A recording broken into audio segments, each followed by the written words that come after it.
અમારી ચેનલને સબસ્ક્રાઈબ કરો અને બેલ આઇકન પ્રેસ કરો.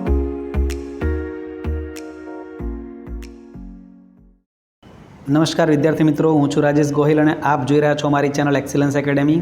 આજે આપણે ધોરણ 11નું જનરલ સ્ટ્રીમનું ઇંગ્લિશ વિષયનું ઓક્ટોબર મહિનાની જે યુનિટ ટેસ્ટ છે તેનું પેપર આપણે સોલ્વ કરવાના છીએ. તો ખાસ ધ્યાન આપજો. આશા રાખું છું કે તમને આખું પેપર સમજાઈ જશે અને તમે એને ખૂબ સારી રીતે લખી શકશો પરીક્ષામાં.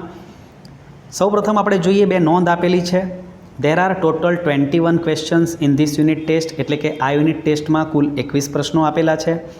બીજી નોંધ છે, students will have to write the answers of this unit test in their notebook.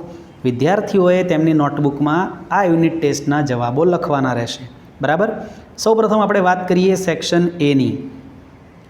Section એની અંદર પહેલો ટોપિક આપેલો છે, write whether the sentences are true or false. નીચે આપેલા વિધાનો ખરા છે કે ખોટા તે કહો. તો અહીં પહેલું વિધાન આપેલું છે, we take a quick pill hoping that our problem will never go away. આપણે એ આશાએ ગોળી લઈ લઈએ છીએ, દવાની ટીકડી લઈ લઈએ છીએ કે આપણી સમસ્યા કદી જશે નહીં. તો ખોટી વાત છે. આપણી સમસ્યા જતી રહેશે એ માટે આપણે ગોળી કે ટીકડી લઈએ છીએ દવાની. બરાબર. તો વિધાન ફોલ્સ આવશે. બીજું વિધાન છે, યોગ is good for the digestive system, the nervous system. યોગ એ આપણી પાચનતંત્ર માટે, આપણા ચેતાતંત્ર માટે સારું છે. તો સાચી વાત છે, ટ્રુ લખીશું. ત્યારબાદ ત્રીજું વાક્ય, we always desire new things. આપણે હંમેશા નવી નવી વસ્તુઓની ઈચ્છા રાખીએ છીએ. And are seldom content with what we have. અને આપણી પાસે જે વસ્તુ છે એનાથી આપણે ભાગ્યે જ સંતુષ્ટ હોઈએ છીએ. તો વાત તદ્દન સાચી છે. મનુષ્યનો જીવ જ એવો છે. બરાબર મિત્રો. ત્યારબાદ આગળ વધીએ. નેક્સ્ટ ટોપિક છે, find out and write the nearest meaning. Similar word લખવાનો છે આપણે. નિયરેસ્ટ મિનિંગનો મતલબ થાય છે કે જેનો અર્થ ખૂબ જ નજીક થતો હોય એવો શબ્દ, નિયરેસ્ટ મિનિંગ. ચોથો શબ્દ આપેલો છે એન્ઝિટી. એન્ઝિટીનો મતલબ થાય છે ચિંતા, એટલે કે વરી. બરાબર. તો એન્ઝિટીનો સિમિલર આવશે વરી. ત્યારબાદ છે વાઇટલિટી, એટલે કે શક્તિ, તાકાત. તો એનું સિમિલર થશે સ્ટ્રેન્થ. સ્ટ્રેન્થ એટલે પણ તાકાત. ત્યારબાદ છઠ્ઠો શબ્દ છે પ્રોલોંગ. પ્રોલોંગ એટલે લંબાવવું, વધારવું. તો એનું સિમિલર થશે એક્સટેન્ડ. બરાબર મિત્રો. ચાલો તો આગળ વધીશું.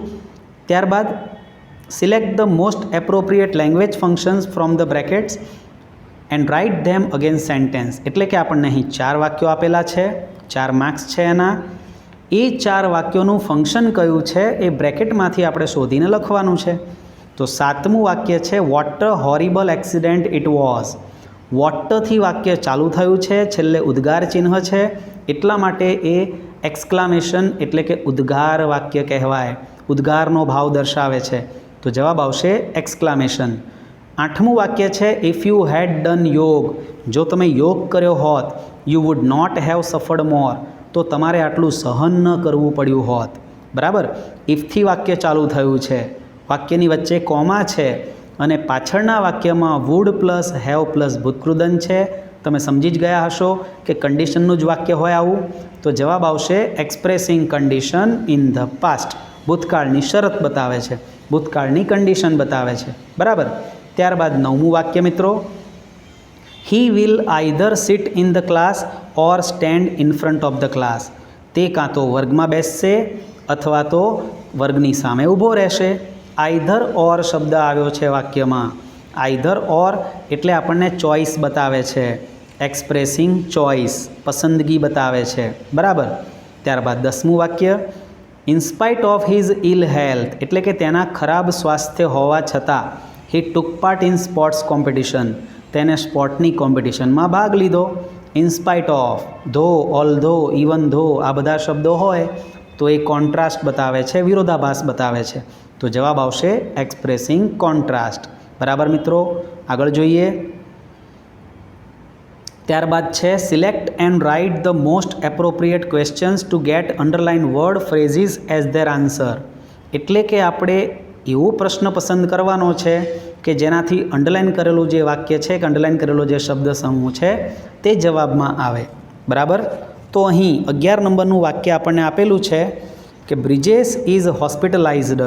બ્રિજેશને દાખલ કરવામાં આવ્યો છે ફોર સમ સિવિર ડાયટરી પ્રોબ્લેમ. એને કંઈક પાચનની તકલીફ છે એટલા માટે તેને હોસ્પિટલમાં દાખલ કરવામાં આવેલો છે. તો અંડરલાઈન આપેલી છે for some severe dietary problem.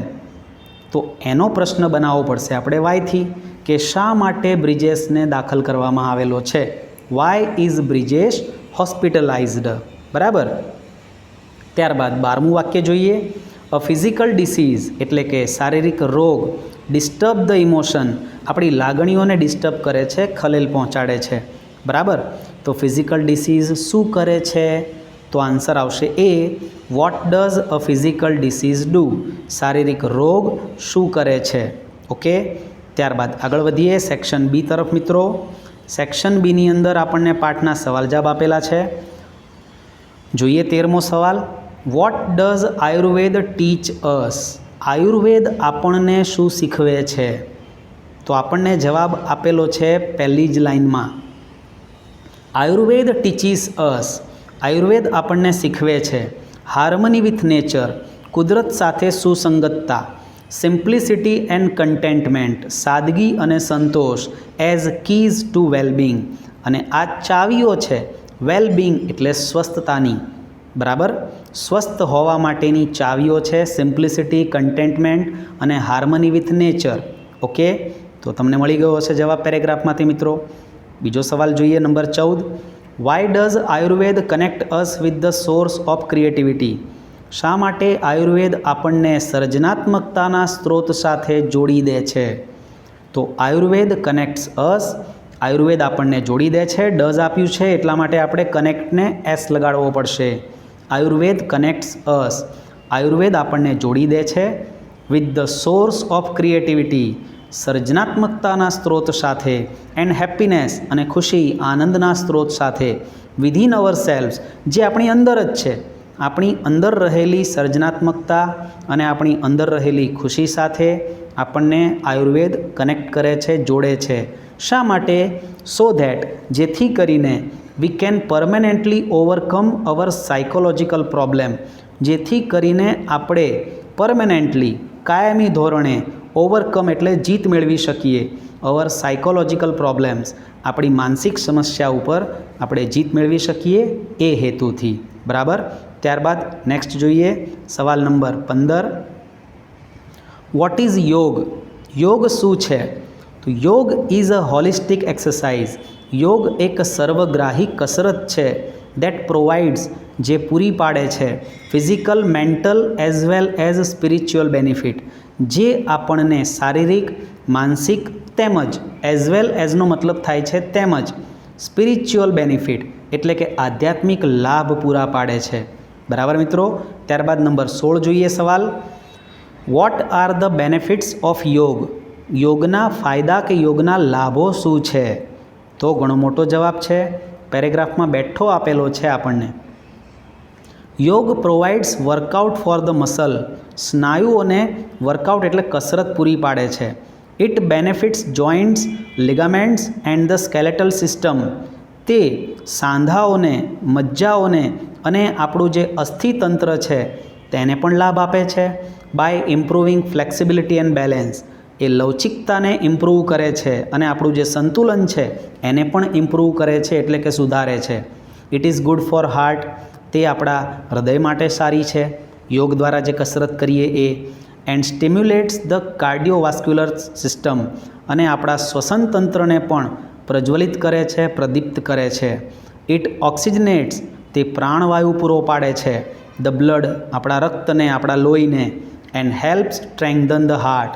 અને હૃદયને મજબૂત બનાવવામાં પણ મદદ કરે છે. ઓકે. ત્યારબાદ આગળ વધીએ સેક્શન સી તરફ જઈએ મિત્રો. સેક્શન સીની અંદર આપણને સપ્લિમેન્ટરી રીડર જે છે આપણું ફ્લેમિંગો, તેના પેરેગ્રાફ આપેલા છે અને એના પરથી પ્રશ્નો છે. તો જોઈએ 17મો સવાલ પહેલાં. 17 નંબરનો સવાલ છે what was the idea of John Roebling? John Roebling નામનો જે એન્જિનિયર હતો એનો વિચાર શું હતો? તો આપણે સવાલમાંથી શરૂઆત કરીશું. The idea of John Roebling વોઝને પાછળ લઈ જઈશું. The idea of John Roebling was. John રોબલિંગનો વિચાર હતો to build a spectacular bridge. એક ખૂબ જ પ્રભાવશાળી પુલ બનાવો connecting New York with the Long Island. Long આઇલેન્ડની સાથે ન્યૂયોર્કને જોડી દે એવો એક ઇમ્પ્રેસિવ, એવો એક સ્પેક્ટેક્યુલર, પ્રભાવશાળી બ્રિજ બનાવવો હતો એને. બરાબર. તો ફર્સ્ટ અને સેકન્ડ લાઇનમાં એનો જવાબ તમને મળી જશે મિત્રો. 18 નંબરનો સવાલ છે, what did the bridge building expert say about Roebling's idea. રોબલિંગે જે આ વિચાર દર્શાવ્યો એના ઉપર પુલ બાંધનારા જે નિષ્ણાંતો હતા તેમણે શું કહ્યું? તો અહીંયા સે આપેલું છે, ડીડ આપેલું છે. ડીડ છે એટલે સેનું આપણે સેડ કરીશું. ડીડ પછી આપણો આન્સર ચાલુ થશે. The bridge building expert said એટલે કે પુલ બાંધનારા નિષ્ણાંતોએ કહ્યું અબાઉટ્સ રોબલિંગ આઈડિયા, રોબલિંગના વિચાર વિશે, that it was an impossible feat. That it was, ત્યાં ઇટ વોઝ લખવાનું છે અને એક ધેટ ઉમેરવાનું છે મિત્રો. Roebling's idea that it was an impossible feat, તે એક અશક્ય કાર્ય હતું. એન્ડ ટોલ્ડ હિમ, અને તેને કહ્યું, ટુ ફોરગેટ ઇટ, કે તું આને ભૂલી જા ભાઈ. As it was not practical, કારણ કે તે વ્યવહારુ નહોતો, આ વિચાર એનો વ્યવહારિક નહોતો એવું કહ્યું છે. બરાબર. ત્યારબાદ આગળ વધીએ. નેક્સ્ટ પેરેગ્રાફ પરથી 2 પ્રશ્નો છે. નંબર 19 નંબરનો સવાલ જોઈએ. What does CSR ask customer. CSR એ કસ્ટમર સર્વિસ રિપ્રેઝેન્ટેટિવનું શોર્ટ ફોર્મ છે. તો CSR કસ્ટમરને શું પૂછે છે? તો CSR ડઝ છે એટલે આસ્કને એસ લગાડીશું. CSR આસ્ક કસ્ટમર, CSR ગ્રાહકને પૂછે છે, if she can install love. Can you install love પ્રશ્ન છે એનું આપણે ઇનડાયરેક્ટ કરવાનું છે એટલે સંયોજક ઇફ લાગશે અને કેન યુનું શી કેન કરીશું કારણ કે કસ્ટમર એક છોકરી છે. બરાબર. એટલે ઇફ શી કેન ઇન્સ્ટોલ લવ, શું તે પ્રેમને પ્રસ્થાપિત કરી શકે છે, શું તે પ્રેમને ઇન્સ્ટોલ કરી શકે છે, એવો સવાલ CSR કસ્ટમરને પૂછે છે. 20મો સવાલ છે, vote does CSR advice customer. CSR કસ્ટમરને શું સલાહ આપે છે? તો CSR એડવાઇસીસ, ડઝ આપ્યું છે એટલે એડવાઇસને એસ લગાડીશું. CSR એડવાઇસીસ કસ્ટમર, CSR કસ્ટમરને સલાહ આપે છે ટુ ઓપન હર હાર્ટ, તેનું હૃદય ખોલવાની સલાહ આપે છે. બરાબર. ત્યારબાદ મિત્રો આગળ વધીએ આપણે. સેક્શન ડીની અંદર આપણે એક મેલ લખવાનો છે. મેલ જોઈએ આપણે શેના વિશે છે. પ્રશ્ન છે, Rajendra Patel has received a pair of sports shoes. Rajendra Patel નામના વ્યક્તિએ એક સ્પોર્ટ્સ શૂઝ મંગાવ્યા છે ફ્રોમ ફ્લિપકાર્ટ, ફ્લિપકાર્ટ નામની ઓનલાઈન કંપનીમાંથી. વિચ ઇઝ નોટ પ્રોપર, જે યોગ્ય નથી, એટલે કે એમના જે જૂતાની જોડી છે એ યોગ્ય નથી, એમાં કંઈક ડિફેક્ટ છે. So write an email for the replacement of it to flipkart@co.in. તો તમારે flipkart@co.in પર એક મેલ કરવાનો છે અને આ જૂતાની જોડી બદલાવી આપવા માટે આપણે તેમને વિનંતી કરવાની છે. બરાબર. તો મેલ લખતી વખતે આપણે શું ધ્યાન રાખવાનું છે? સૌપ્રથમ આપણે ફ્રોમ લખીશું કે કોણ મેલ લખે છે, ત્યારબાદ ટુ કોને મેલ લખવાનો છે, ત્યારબાદ સબ્જેક્ટ એટલે કે વિષય શું છે મેલનો અને ડેટ તારીખ કઈ છે. તો ફ્રોમની અંદર લખીશું રાજેન્દ્ર પટેલ 20@yahoo.com. આ મેલ આઈડી આપણે જાતે બનાવવાનું છે, આપણને પ્રશ્નમાં આપેલું નથી. ઓકે મિત્રો. ત્યારબાદ ટુની અંદર આપણે જે મેલ આઈડી લખવાનું છે મેળવનાર વ્યક્તિનું એ આપેલું છે flipkart@co.in. બરાબર.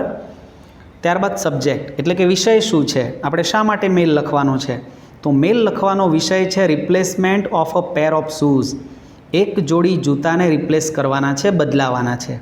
ડેટ લખવાની છે March 8, 2019 અથવા તો કોઈ પણ ડેટ તમે લખી શકો, તમે આજની તારીખ પણ લખી શકો મિત્રો. બરાબર. શરૂઆત કરીએ મેલની.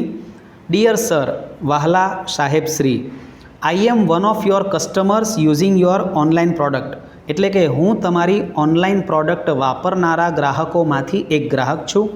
આઈ had purchased a pair of 10 inches red chip synthetic leather shoes worth ₹2,999. મેં તમારી કંપનીમાંથી ઓનલાઈન 2,999 રૂપિયાની કિંમતના રેડ ચીફના સિન્થેટિક લેધર શૂઝ એટલે કે ચામડાના જૂતા મંગાવ્યા હતા અથવા ખરીદ્યા હતા. Item code is 2769. જે વસ્તુ મેં ખરીદી છે એનો કોડ છે 2769. Now I found the shoes are damaged.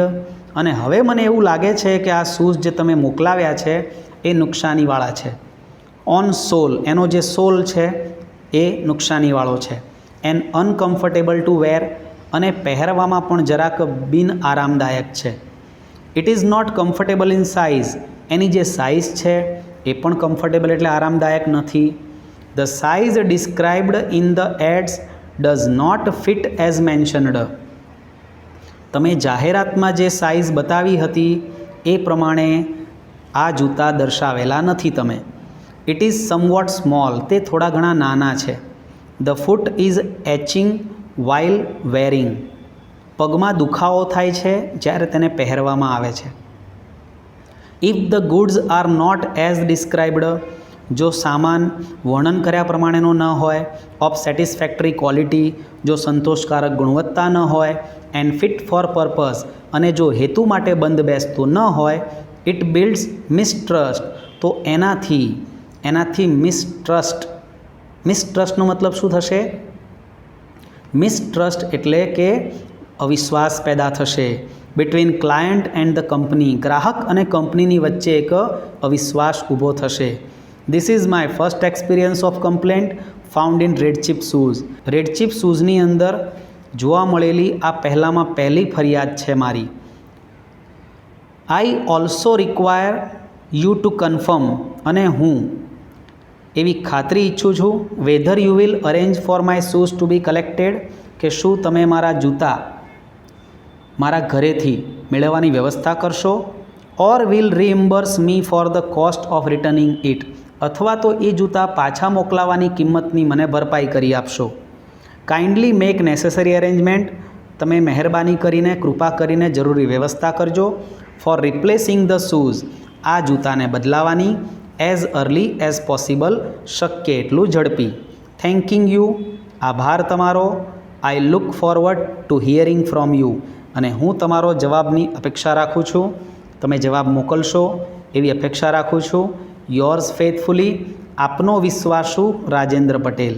Yours faithfully લખતી વખતે વાય કેપિટલ કરવાનો છે, એફ સ્મોલ કરવાનો છે, અને છેલ્લે કોમા અને નીચે વ્યક્તિનું નામ લખવાનું છે. મિત્રો, આ સિવાય આ મેલની ઓરમાં એક રિપોર્ટ આપેલો છે. બરાબર મિત્રો, તો જોઈએ આપણે રિપોર્ટ. તમે જો મેલ ના લખી શકો તો તમે રિપોર્ટ પણ લખી શકશો.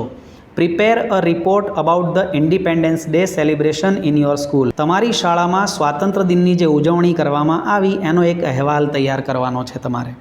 તો સૌ પ્રથમ આપણે ટાઇટલ આપીશું આપણે સેલિબ્રેશન ઓફ ઇન્ડિપેન્ડન્સ ડે, એટલે કે સ્વાતંત્ર્ય દિનની ઉજવણી. ડેટ લખીશું જમણી બાજુએ, ઓગસ્ટ 16, 2019. 15મી ઓગસ્ટે ઇન્ડિપેન્ડન્સ ડે હોય છે, એટલે એના પછીના 2-3 દિવસની કોઈપણ તારીખ તમે લખી શકો છો. ડેટની નીચે આપણે ફરજિયાતપણે સિટીનું નામ લખવાનું છે, અને એ જમણી બાજુએ જ લખવાનું છે. તારીખની નીચે અહેમદાબાદ, અને પછી આપણે આપણો રિપોર્ટ શરૂ કરીશું. This year we celebrated the independence day. આ વર્ષે અમે સ્વાતંત્ર્ય દિન ઉજવ્યો વિથ ગ્રેટ ઇન્થ્યુસિયાસ્મ, ખૂબ જ ઉત્સાહ સાથે. ઇન અવર સ્કૂલ, અમારી શાળામાં. ઓન ધીસ ઓકેઝન, આ પ્રસંગ પર a grand programme was arranged on the school playground. એક ભવ્ય કાર્યક્રમની વ્યવસ્થા કરવામાં આવી હતી શાળાના રમતના મેદાન પર. A big stage was setup, એક મોટું સ્ટેજ ગોઠવવામાં આવ્યું હતું. એન્ડ ડેકોરેટેડ વિથ ટ્રીકલર, અને તિરંગા સાથે તેને શણગારવામાં આવ્યું હતું. All the teachers and students of our school gathered on the ground.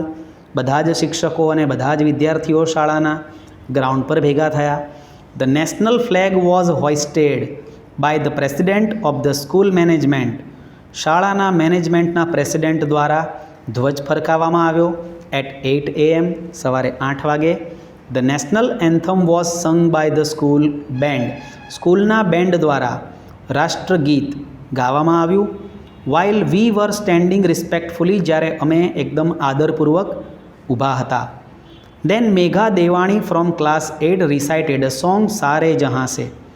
મેઘા દેવાણી નામની ક્લાસ 8 ધોરણ 8ની એક છોકરીએ સારે જહાં સે અચ્છા હિન્દુસ્તાન હમારા એ ગીત ગાવ્યું છે. દેન કેવલ શાહ ફ્રોમ ક્લાસ 9 પછી ધોરણ 9ના કેવલ શાહ નામના એક વિદ્યાર્થીએ રિસાઇટેડ અ પોએમ મેરા હિન્દુસ્તાન નામની એક પોએમ ગાઈ. વિદ્યા રાઠોડ ફ્રોમ ક્લાસ 11, ધોરણ 11ની વિદ્યાર્થીની Vidya Rathod gave her speech, તેણે એક ભાષણ આપ્યું on why I am proud of India. એનો વિષય હતો કે શા માટે મને મારા દેશ ભારત પર ગર્વ છે.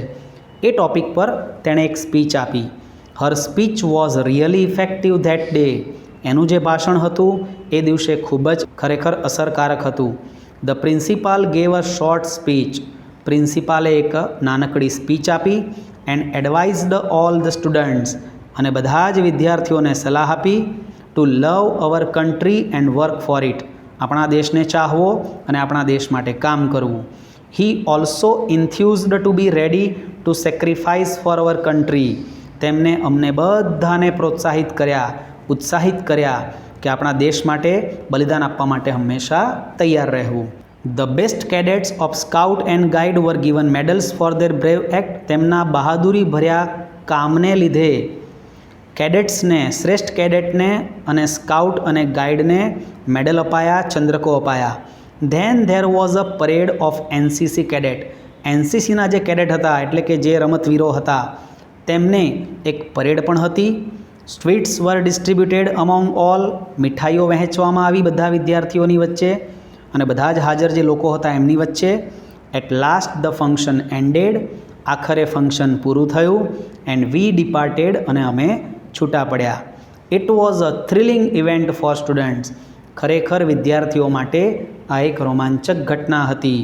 તો આ પ્રમાણે મિત્રો તમે આખો રિપોર્ટ ખૂબ જ સારી રીતે લખી શકશો. આશા રાખું છું કે તમને આ યુનિટ ટેસ્ટ આવડી જશે, તમે એના જવાબો લખી શકશો. અને ફરીવાર મુલાકાત કરીશું આવા જ વિડીયો સાથે. ત્યાં સુધી ગુડ બાય.